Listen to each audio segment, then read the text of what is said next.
Monsoon पूर्व पावसातच Andheri Subway पाण्याखाली गेलाय। पहिल्याच पावसात मुंबईतील नाले सफाईची पोलखोल झाली आहे। मुंबईत पहाटेपासून मान्सून पूर्व पावसाची हजेरी बघायला मिळते। पहिल्याच पावसात मुंबईत तुंबल्याचं बघायला मिळालंय। आज सकाळपासून अंधेरी आणि उपनगर भागात मुसळधार पावसाला सुरुवात झाली आणि यातच वाहतुकीचे 3:13 वाजल्याचं दिसलं।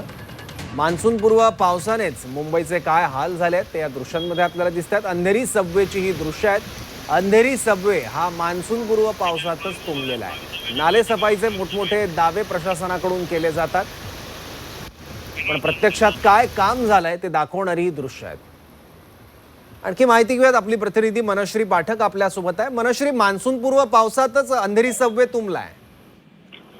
खरे मान्सून पूर्व पावसातच जर अंधेरी सबवे तुंबला असेल तर पावसाळ्यात काय होणार ही मुंबईकरांची चिंता आहे। मात्र मान्सून पूर्व पावसात जो अंधेरी सबवे तुंबलाय, याच अंधेरी सबवेच्या प्रश्नावरती तोडगा काढण्याकरता पालिकेने काही दिवसांपूर्वी प्रयत्न केले होते। या ठिकाणी उड्डाणपूल उभारण्याचा सुद्धा विचार झाला होता, मात्र सल्लागाराच्या अहवालामध्ये हा उड्डाणपुलाचा पर्याय सपशेल नापास ठरला। अंधेरी पूर्व पश्चिमेला जोडणारा हा अंधेरी सबवे हा एक महत्वाचा दुवा आहे। मात्र पावसाळा आला की किमान 25 ते 30 वेळा तो तुंबतो असा आतापर्यंतचा अनुभव आहे। मात्र यावेळी तर मान्सून पूर्व पावसातच तो तुंबलेला आहे।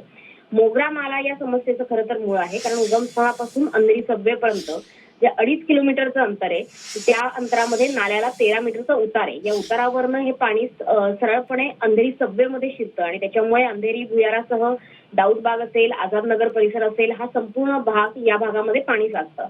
मात्र यावर्षी मान्सून पूर्व पावसात जो अंधेरी सबवे तुंबलेला आहे, तर त्याच्यामुळे केवळ उड्डाणपूल उभारता आला नाही हे कारण आता पालिकेला पुढे करता येणार का, हा सुद्धा एक महत्वाचा प्रश्न आहे। जरी टेक्निकली पालिकेचा उड्डाणपुलाचा प्रस्ताव हा सल्लागाराच्या अहवालामध्ये नापास ठरलेला असला तरी सुद्धा अंधेरीच्या या सबवेवरती मार्ग काढणं आणि लवकरात लवकर काढणं हे आता अतिशय गरजेचं आहे। ठीक आहे मनश्री, धन्यवाद या महत्वाच्या माहितीसाठी।